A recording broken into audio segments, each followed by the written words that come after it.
How can this happen that two major candidates, both of whom have led the field at some point, end up not on the ballot in Virginia? The only thing I can think of, TJ, is amateurism.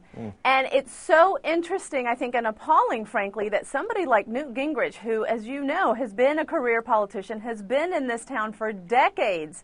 And not only did he start running really early, but he was one who supposedly was very serious about this.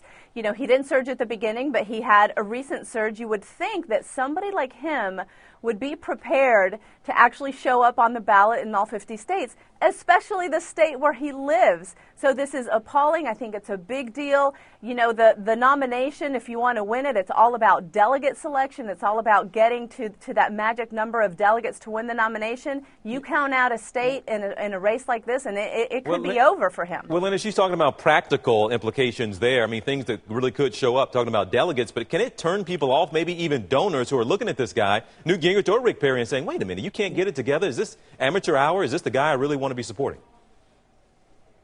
Well, amateur is a good one, but one that has stuck to Gingrich that may be worse, and this can even go to Perry as well, is arrogance. Maybe their campaign folks took for granted that they were going to have the necessary signatures, didn't pay attention to it until it was too late, and by then they're being reactive versus proactive to making sure that they're on the ballot. That may actually be worse, because now you're looking at a situation where they're taking certain things for granted, and the last thing you want to be as a voter is somebody that is taken for granted by a candidate. We've seen this from government for decades now, where they take for granted how we're going to go along to get along, what we should expect from our government, and how they're not going to listen to us. We're in a new day and age where we want responsive, proactive government to turn around America, and this type of messaging is not what we need from these two candidates. So this, in that regard, is a big faux pas. Well, speaking